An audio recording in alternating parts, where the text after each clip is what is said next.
receber vocês. Então, não é isso, meu pastor? Quando está na bênção, né? Então venha mesmo, tá bom? Nós trabalhamos aqui nesse escritório e não tem horário. Pastor não tem horário.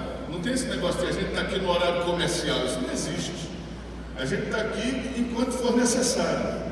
Então, às vezes, o pastor Zanelli e os outros pastores, eu, o pastor Francisco, a gente 10h30, 11 horas da noite, a gente está aqui ainda. Porque às vezes um irmão diz, eu só tenho esse horário para conversar com vocês. E não tem problema. Não tem problema, porque nós entendemos que isso faz parte da vocação pastoral. Então, não, eu só posso conversar de madrugada. Vai ser um pouco difícil, mas a gente vai estar aí.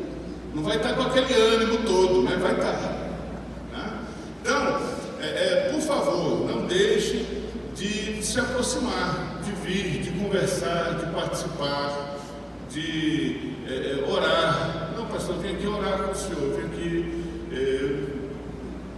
Enfim, nós estamos aqui para atender os irmãos e a membresia da igreja, para a glória de Deus. Somos servos dos irmãos em Cristo Jesus. Servos dos irmãos em Cristo Jesus, nosso Senhor. Vamos lá? Quem achou o texto sagrado? Diga, eu achei. Jeremias 18, verso 1. Diz assim o texto sagrado. Palavra do Senhor que veio a Jeremias dizendo: dispõe-te, desce à casa do oleiro, e lá ouvirás as minhas palavras. Desci à casa do oleiro, e eis que ele estava entregue a sua obra sobre as rodas. Como o vaso que o oleiro fazia de barro se lhe estragou na mão, tornou a fazer dele outro vaso, segundo bem lhe pareceu. Então veio a minha palavra do Senhor: não poderei eu fazer de vós como fez este oleiro, ó casa de Israel, diz o Senhor. Eis que como barro na mão do oleiro, assim sois vós na minha mão, ó casa de Israel. No momento em que eu falar acerca de uma nação, de um reino para o arrancar, derribar e destruir, se a tal nação se converter da maldade contra a qual eu falei, também eu me arrependerei do mal que pensava fazer-lhe. E no momento em que eu falar acerca de uma nação, de um reino, para o edificar e plantar, se ele fizer o que é mal perante mim, e não der ouvidos à minha voz, então me arrependerei do bem que houvera dito que lhe faria. Ora, pois, fala agora aos homens de Judá e aos moradores de Jerusalém, dizendo: assim diz o Senhor, eis que estou forjando mal, e formo um plano contra vós outros. Convertei-vos, pois, agora cada um do seu mal proceder, e emendai os vossos caminhos e as vossas ações. Mas eles dizem: não há esperança, porque andaremos consoante os nossos projetos, e cada um fará segundo a dureza do seu coração maligno. Amém. Todos nós conhecemos bem o profeta Jeremias. Ele é chamado de o profeta chorão, o profeta das lágrimas. Alguns estudiosos dizem que ele é chamado de profeta das lágrimas porque ele profetiza a ruína contra Judá e ele é testemunha ocular desta ruína que acontece em Judá. A palavra Jeremias significa aquele que o Senhor designou. E Jeremias é esse mesmo, ele é um designado por Deus, ele é um enviado de Deus. Nós entendemos isso claramente quando nós lemos já o início do seu livro, no capítulo 1, a partir do verso 12, quando o Senhor conversa com ele, o que é que vê Jeremias? Ele diz: eu vejo uma vara de amendoeira, aquela coisa que o Senhor está dizendo: eu velo pela minha palavra para cumprir. E ele chama Jeremias, e Jeremias diz: eu sou uma criança. Não digas que eu sou uma criança, porque aonde quer que eu te enviar, você vai, e aquilo que eu disser para você dizer, você vai dizer, e eu vou estar contigo. Então Jeremias é este designado por Deus. Jeremias vive na época em que Judá está sendo levada exilada pela Babilônia.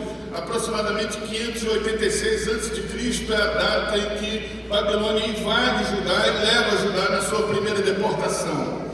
Jeremias está vivendo ali entre 620, 610, 600, 590, até esse tempo da deportação. Jeremias é este profeta que está sinalizando ao povo de Deus, dizendo ao povo de Deus: se arrependam, o mal está aí às portas, Babilônia está aí, Deus não vai permitir que vocês passem impunes devido àquilo que vocês estão fazendo. O Senhor não vai permitir. e ele vem falando, e o povo de Judá, um povo de coração duro, está dizendo, não, que é isso, nós fizemos contrato com o Egito e o Egito nos livrará. Não, que é isso, nós fizemos contrato com outras nações e outras nações nos livrarão. Colocando no seu coração e a sua confiança em homens, em exércitos, em reinos. E Jeremias está ali dizendo, não vai acontecer, Deus vai pegar vocês, Deus vai destruir Judá, Deus vai trazer a sua ira sobre essa nação, porque vocês não se arrependem, vocês são obstinados, duros de coração. Deus fala para vocês não fazerem, vocês fazem. Deus fala para vocês não procederem assim, vocês vão e procedem assim. Deus fala para vocês se virem desse caminho e vocês não viram. Eu estou aqui como profeta de Deus dizendo para vocês que esse não é o caminho e vocês não obedecem, vocês não atentam para o que eu estou dizendo. Pelo contrário, Jeremias é aquele profeta que é lançado na cova, ele é lançado num túnel, num buraco cheio de lama. Jeremias é aquele que ele é escorraçado, ele é surrado, ele é perseguido por causa da profecia que Jeremias está trazendo, por causa dessa palavra que Jeremias está trazendo. Jeremias tem uma grande dificuldade em várias épocas de seu ministério, porque a dificuldade de Jeremias é, eu estou falando e o povo não me escuta, eu estou falando e o povo não se converte, eu estou profetizando e parece que nada acontece. E aí nós chegamos no texto que nós acabamos de ler, nessa questão da palavra transformadora. Deus, ele vem até Jeremias e diz, eu vou mostrar para você que eu estou trabalhando. Você já ouviu esta frase de alguém, Deus está trabalhando? Eu gosto muito dessa frase, eu gosto muito de pensar nessa frase, Deus está trabalhando. Jesus mesmo no Evangelho, segundo escreveu nosso irmão João, no capítulo 5, verso 17, ele diz, o meu Pai trabalha até agora e eu também.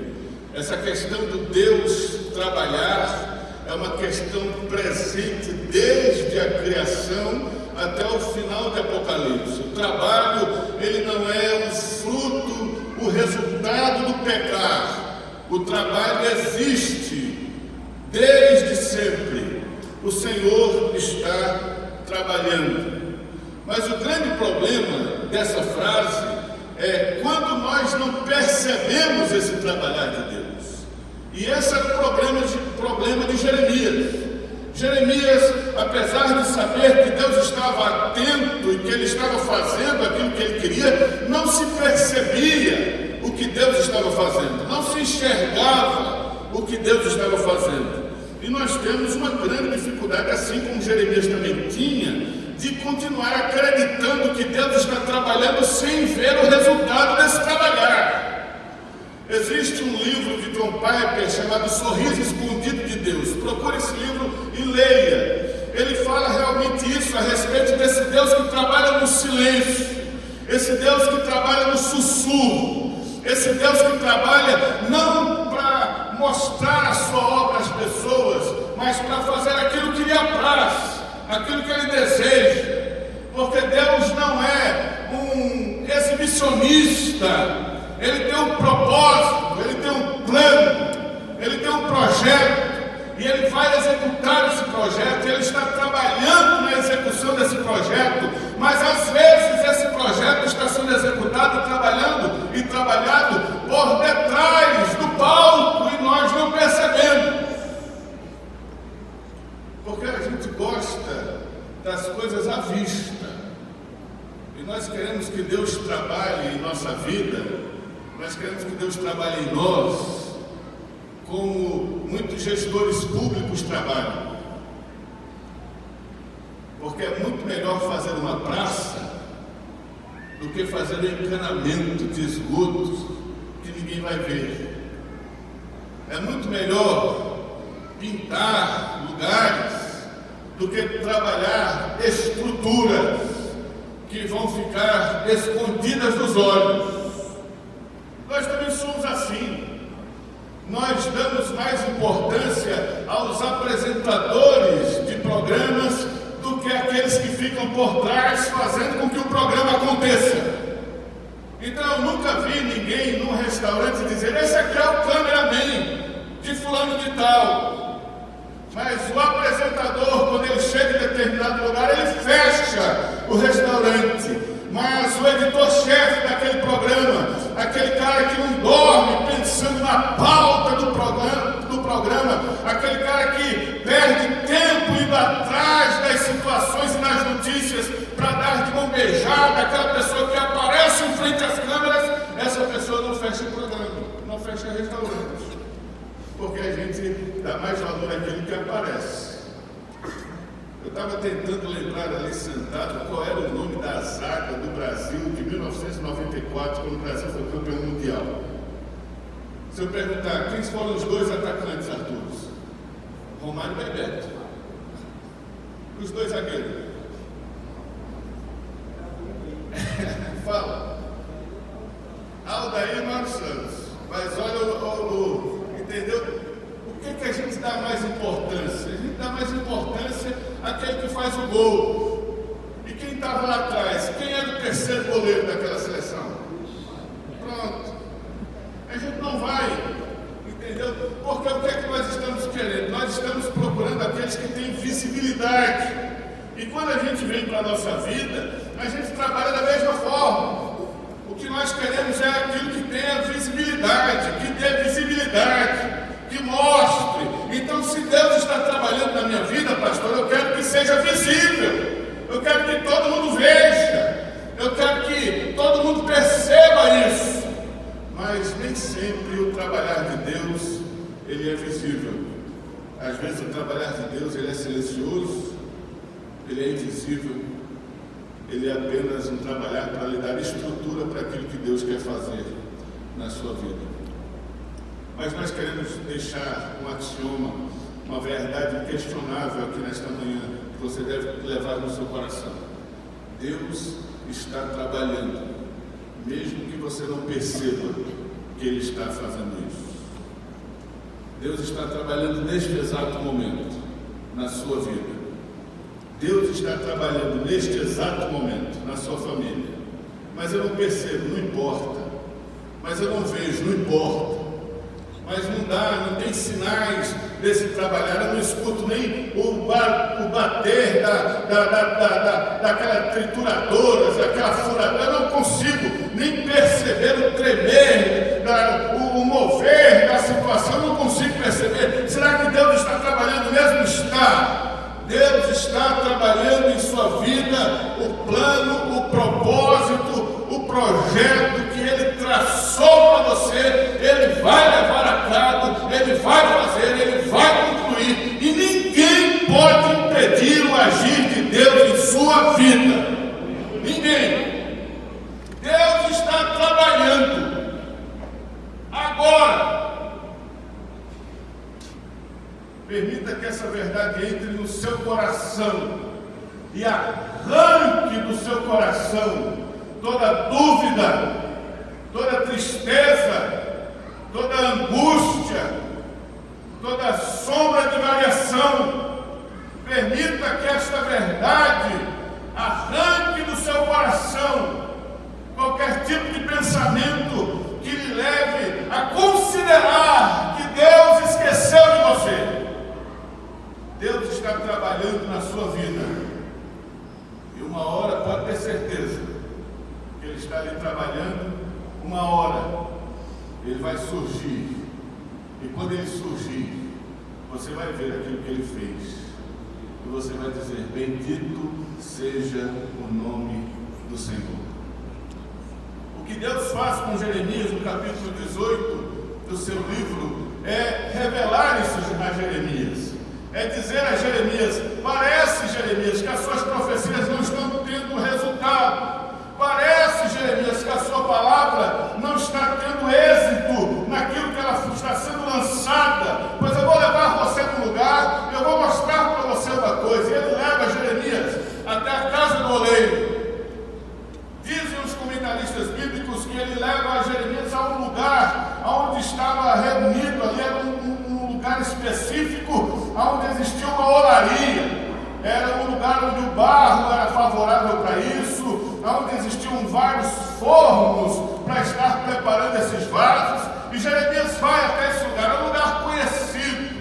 Ele não está saindo procurando um lugar, ele sabe onde é o lugar, e ele está indo até lá. E quando ele chega até esse lugar, até este lagar de oleiros, ele percebe um homem trabalhando em cima de sua roda, porque a olaria ela é assim, ela tem uma roda em cima, uma roda embaixo, e a roda de baixo você vai empurrando com o pé, e a roda de cima vai girando, e o oleiro coloca um barro ali, um material informe, ainda indefinido, que não sabe o que é que vai ser, e coloca ali em cima e vai trabalhando, e vai amassando, e vai jogando água. Quando o barro vai ficando duro, joga água para ele amolecer novamente, e vai fazendo aquele desenho, e Jeremias está observando aquilo, e de repente o oleiro está ali em sua obra, e de repente aquele vaso, ele perde ali a sua noção, ele perde a sua rotação, e ele sai do controle ali, daquele manusear, e ele se quebra. Ele perde o seu desenho. E o que é que o oleiro faz? Ele amassa o barro de novo e começa a sua obra novamente. E aí Deus fala com Jeremias: está vendo, Jeremias? Assim como o oleiro faz com esse barro, eu estou fazendo também com a nação de Judá. Da mesma forma que este oleiro, ele está ali trabalhando no barro e tem uma hora de dificuldade, da mesma forma eu estou trabalhando com Judá. Quando este barro ele sai do seu projeto, ele sai do seu desenho, eu não jogo, o oleiro não joga esse barro fora, pelo contrário, ele amassa esse barro novamente, e ele começa novamente o seu projeto, ele começa novamente, porque ele tem uma ideia daquele vaso, e ele está trabalhando, e ele só vai descansar quando aquele barro informe, que não tem utilidade nenhuma, se transformar num vaso para a glória de Deus. E é da mesma forma que eu estou fazendo com Judá. Ainda que pareça que a coisa está perdida e sem forma, o oleiro sabe o que ele está fazendo. Ele está trabalhando naquela matéria. Ainda que aquela matéria seja uma matéria difícil, ainda que aquela matéria, aquele material seja um material difícil de trabalhar, o oleiro seguirá fazendo a sua obra, e com o barro em cima de sua roda, e levando este barro a deixar de ser barro, e agora ser vaso para a glória de Deus. O Senhor está trabalhando. Quando nós nos aproximamos dos símbolos de fé da nossa igreja, no Catecismo Maior, a pergunta número 18 fala a respeito das providências de Deus. E o que é a providência de Deus? Quais são as obras da providência de Deus? E a pergunta 18 é essa: quais são as obras da providência de Deus? E a resposta é: as obras da providência de Deus são a sua muito santa, sábia e poderosa maneira de preservar e governar todas as suas criaturas e ordenar tanto a elas como a todas as suas ações para a sua própria glória. A providência de Deus é essa demonstração, esse revelar, esse manifestar que Deus está no controle de todas as coisas e que tudo está acontecendo segundo a sua ordenança, segundo a sua preservação, segundo a sua governança, para a glória do nome dele e do nome dele exclusivamente. Deus está no controle de todas as coisas. Deus está mostrando a Jeremias: Jeremias, eu estou trabalhando nesse povo. Eu vou continuar trabalhando com esse povo.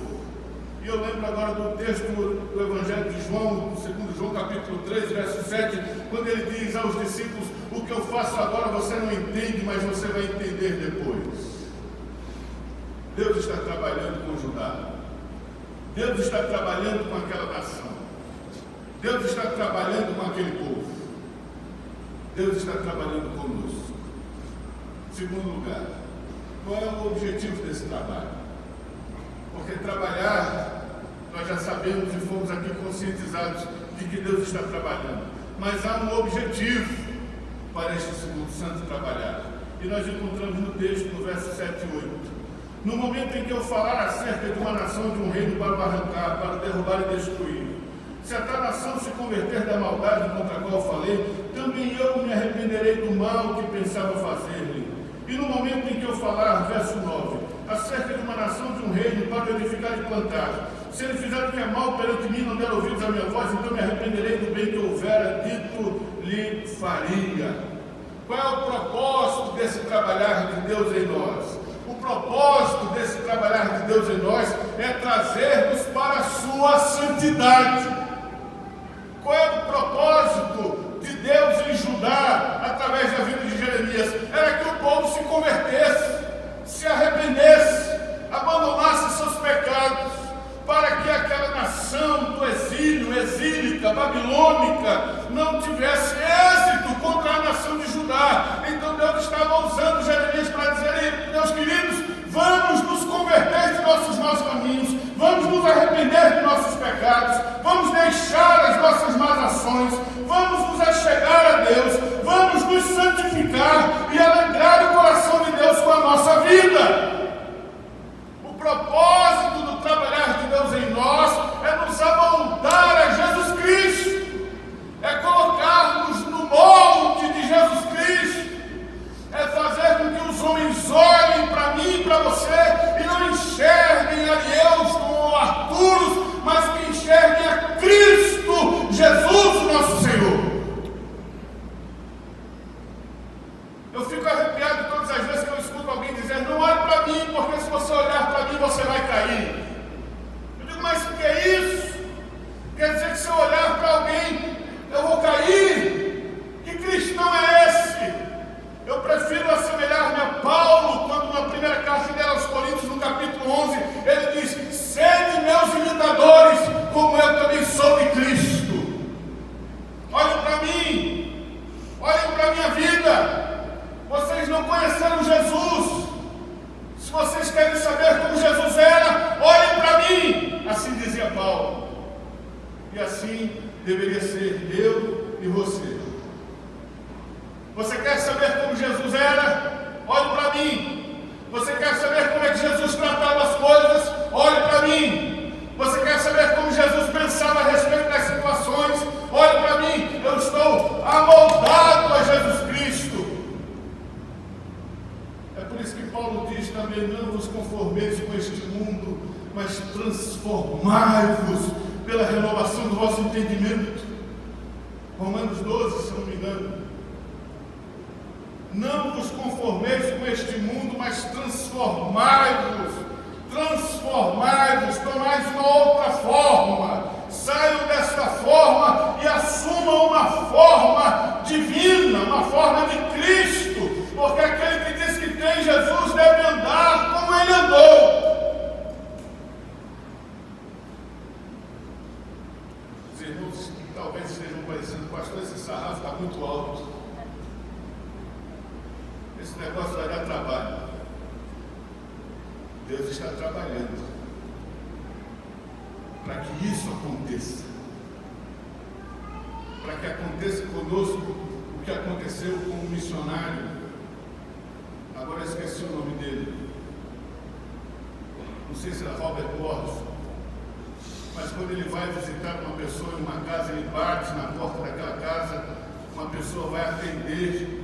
E aí quando aquela pessoa vai atender: pois não, eu quero falar com o dono da casa. E aquela funcionária vai até o dono da casa e ela diz: tem um senhor lá fora querendo falar com o senhor, meu patrão. E o patrão diz: quem é? E aí a funcionária diz: eu não sei quem é, mas ele parece muito com Jesus.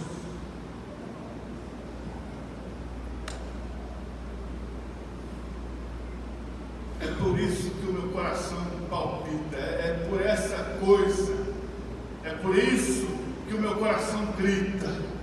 E esse é o propósito de Jeremias com Judá: se arrependam, se convertam, deixem esse mau caminho de vocês.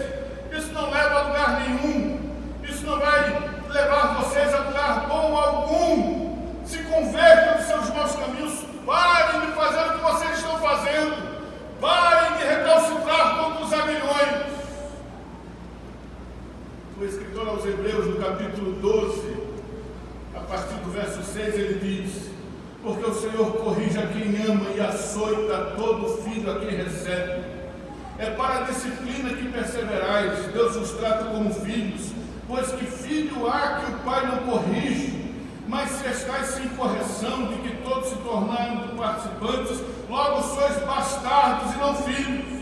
Além disso, tínhamos os nossos pais segundo a carne que nos corrigiam, nós os respeitávamos, não havemos de estar em muito maior submissão ao Pai Celestial, e então viveremos? Pois eles nos corrigiam por pouco tempo, segundo melhor lhes parecia. Deus, porém, nos disciplina para aproveitamento, a fim de sermos participantes de sua santidade. Deus está nos corrigindo porque Ele nos ama. O perigo está quando nós pecamos e não sentimos mais a correção de Deus. O perigo está quando você faz algo que você sabe que Deus não se agrada, mas você não se compunge mais. Aquilo não dói mais em você. Aquilo não faz você chorar mais. O perigo está quando você não sente mais o pecado. Quando o pecado não mexe mais com as suas estruturas. Enquanto o pecado está mexendo com você, quando você peca, você diz: meu Deus, eu pequei, e rasga as suas vestes, rasga o coração e põe a boca no pó. O Espírito Santo de Deus está ali. Porque é o Espírito Santo de Deus que nos convence do pecado, da justiça e do juízo. Mas a questão é que é perigoso quando eu peco e não há mais essa correção. Eu peco e aquilo se tornou normal. Eu faço errado e aquilo não traz mais nada ao meu coração. Eu desvio, eu suborno, eu tenho atitudes sexuais com quem não é minha esposa ou meu esposo.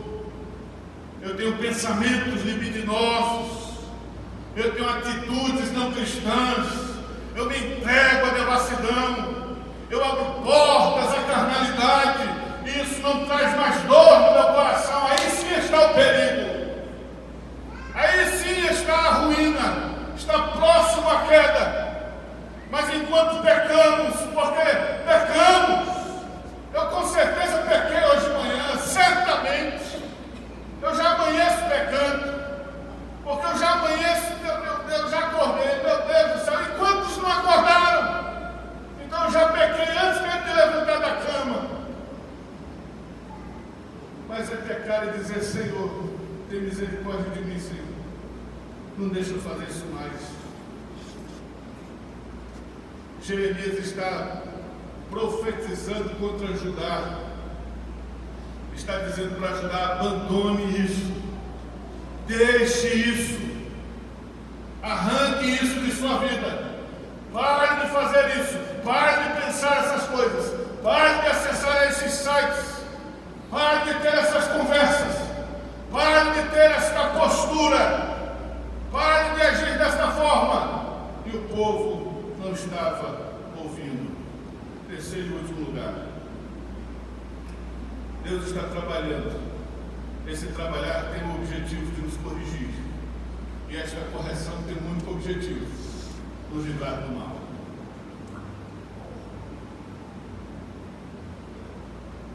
Porque Deus não é um pai bonachão que vai deixar seus filhos fazendo o que querem. Deus, Ele corrige. E o chicote de Deus está em suas mãos, como dizia Lutero. Só que Lutero também dizia: eu prefiro o chicote de Deus do que os beijos do diabo. Eu prefiro que Deus me chicoteie. Nós não estamos acostumados a ouvir exortações, confrontações. Mas no nosso coração, e eu me coloco no meio, eu gosto de ouvir que eu sou lindo. Eu gosto de ouvir que eu sou especial, que eu sou importante. Eu gosto de ouvir aquela música. Quero que valorize o que você tem. Você é um ser, você é alguém tão importante para Deus. Quem seria Deus sem mim? Nada de ficar sofrendo custo de novo. Você se sentiu bem nessa manhã? Você está bem? Fique conosco se você se sentir bem. Não é assim que a gente faz? Não é assim que a gente pensa? Porque o nosso coração é hedonista. Nós estamos ligados na questão do prazer. Nós queremos uma boa música, uma boa palavra, um bom up. Nós queremos. Mas o Senhor, Ele é aquele que é Pai de verdade. E se for para corrigir, Ele vai corrigir. E se for para bater, Ele vai bater. E se for para chamar a atenção, Ele vai chamar a atenção. E se for para confrontar, Ele vai confrontar. E bendito seja o Seu nome, Senhor, por nos confrontar quando pecamos, por nos confrontar quando fazemos o que é mal, por nos confrontar, porque nós sabemos que tudo isso que o Senhor está fazendo é apenas para nos livrar de um futuro terrível. É para nos livrar do mal, é para nos livrar da Babilônia, é para nos livrar do exílio. É para isso que Deus nos chama a atenção. É para nos livrar de ter um casamento arruinado, é para nos livrar de ter uma família destruída, é para nos livrar de termos negócios fracassados, é para nos livrar de nós mesmos, da nossa arrogância soberba, da nossa volúpia. Deus, me livre de mim mesmo. Me livra, Senhor, do mal. O Senhor nos afasta, não é isso que nós oramos no Pai Nosso. E não nos deixes cair em tentação, mas livra-nos do mal. Tira-nos, meu Senhor. Livra-nos de qualquer situação que vai destruir a nossa vida. E o Senhor está dizendo, sim, eu vou livrar, mas se você obedecer aquilo que eu falo, se você obedecer aquilo que eu digo, se você obedecer aquilo que está escrito.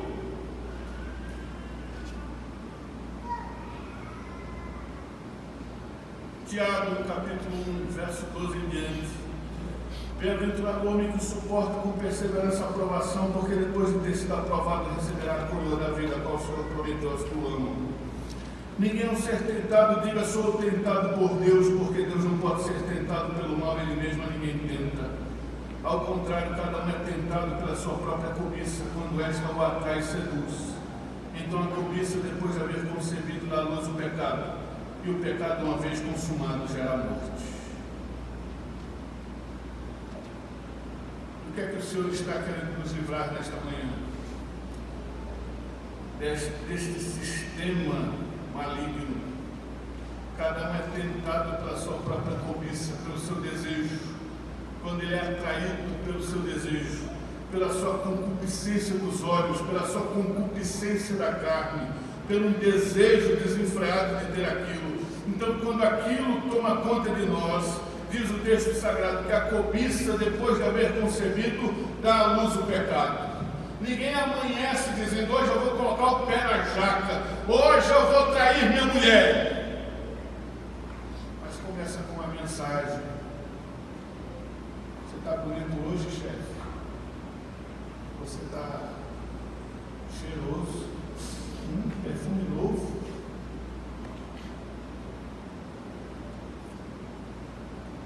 A cobiça, depois de haver concebido, dá à luz o pecado. E o pecado, uma vez consumado, gera morte. Do que é que Deus está querendo nos livrar nessa manhã? Eu não sei.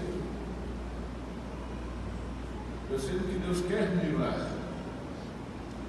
Eu sei quais são minhas áreas. Vamos lá, meu Deus. Pode vir. Eu sei quais são as áreas que o Senhor está falando comigo. Eu sei o que eu preciso fazer. Eu sei que eu preciso obedecer a Deus para que nenhum desses males me alcance. Talvez aqui existam pessoas nessa manhã dizendo, o mal já me alcançou, e agora, pastor? E agora ainda há tempo de arrependimento. Porque mesmo depois do povo ter sido levado exilado para a Babilônia, Deus não abandonou o seu povo. Deus não abandonou o seu povo, mesmo exilados na Babilônia. Pastor, será que eu estou debaixo do chicote de Deus? Se você está, louvado seja o nome do Senhor, porque Ele está trabalhando. E o que é que eu tenho que fazer, pastor? Se renda. Jogue as armas no chão. Se entregue completamente. Abandone aquilo que Deus quer que você abandone. Deixe aquilo que Deus quer que você deixe. E se agarre com o Senhor, com Deus. E Ele vai conduzir o irmão em vitória, no nome de Jesus. Palavra transformadora é o tema deste sermão dessa manhã. Palavra que transforma. Palavra que transforma é que traz outra forma. E aí eu me lembro das vezes que nós fazemos bolo, que nós colocamos o bolo em uma forma, e para tirar ele daquela forma nós temos que bater para que o bolo saia daquela forma, para que ele seja colocado em outra forma. O Senhor nesta manhã quer transformar realmente nossa vida, fazermos parecidos com Cristo, nosso Senhor. Vamos nos colocar de pé? Nós vamos entoar um cântico, ainda temos tempo. Você, neste cântico, você pode se colocar dentro de Deus, falar com Deus. Se esta palavra alcançou seu coração de alguma forma, fale com o Senhor. Fale com Deus.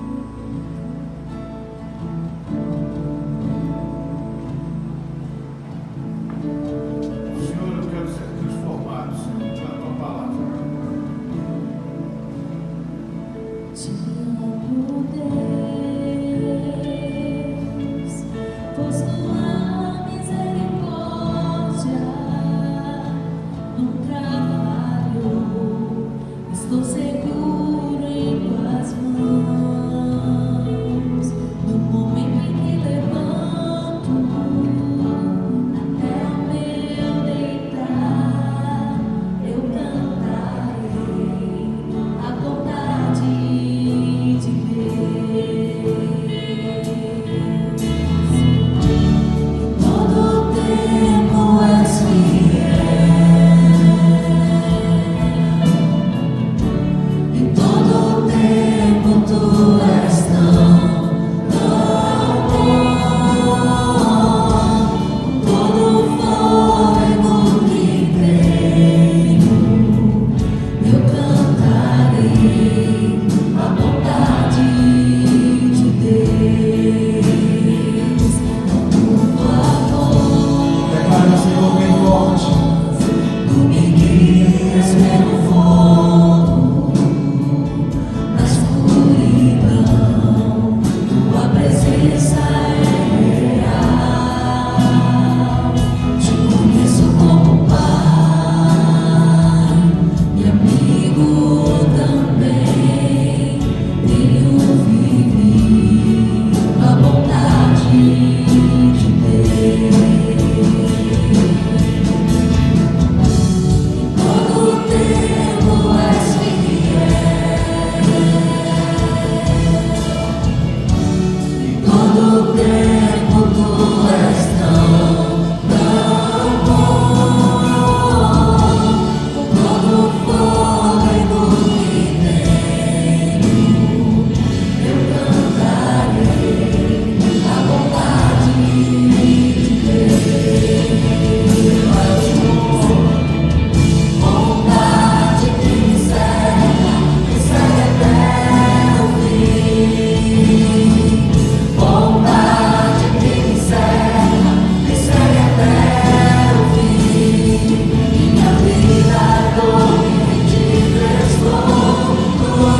é o teu nome, Senhor. Nós te louvamos, Deus bendito, por sua bondade. Nós estamos, Senhor, numa guerra perdida contra ti. Não há como prevalecer contra o Senhor. Não há como fugir do Senhor. Não há onde se esconder do Senhor. É uma guerra perdida. Essa nossa guerra, Senhor, contra a tua palavra, contra o teu desejo, uma guerra perdida. Porque o Senhor nos levará até onde o Senhor deseja, mesmo que arrastados pelos cabelos. O Senhor nos levará para onde o Senhor deseja, mesmo manietados em suas mãos. Aleluia! Deus eterno, tenha piedade de nós. Apieda-te de nós, Senhor, em nossos desejos carnais e mundanos, em nossas ações que não glorificam e exaltam o teu nome. Nossa vida, Senhor, que não exala o perfume de Cristo. Tenha piedade de nós. Nos arrependemos nessa manhã com pano de saco e cinza e pedimos, Senhor, tenha piedade. Livra-nos do mal, Senhor. Livra a nossa casa, nossa vida, nossa família. Livra o nosso comércio. Livra-nos do mal, Senhor. Nos faz estar perto de ti. Leva este povo que é teu, Senhor. Este povo é teu. Lavado no sangue de Cristo. Este povo é teu, Senhor. Eles estão com seus nomes arrolados no livro da vida. Nem o inferno, nem Satanás, nem nenhuma outra força pode apagar o nome de nenhum destes teus filhos neste livro santo. Não há fúria satânica que tenha êxito contra a nossa vida. Não há fúria de Satanás que possa se levantar contra os teus ungidos, contra os teus eleitos.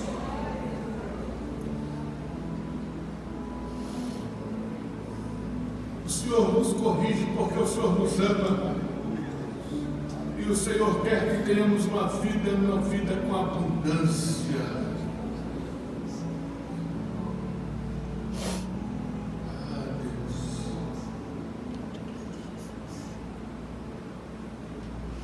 Suas mãos aos céus. Que o grande amor de Deus, o nosso eterno Pai,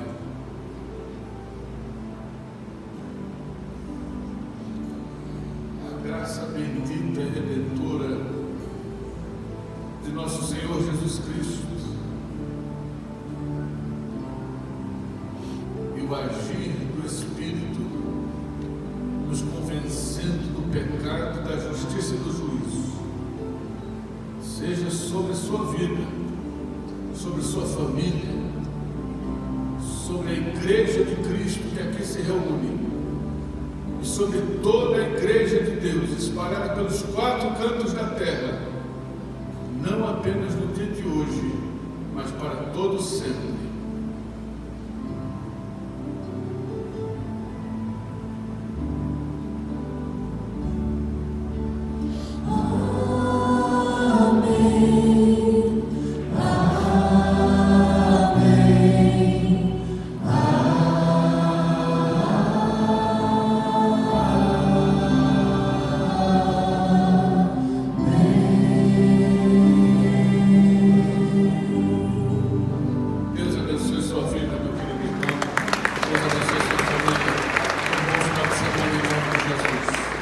Aleluia.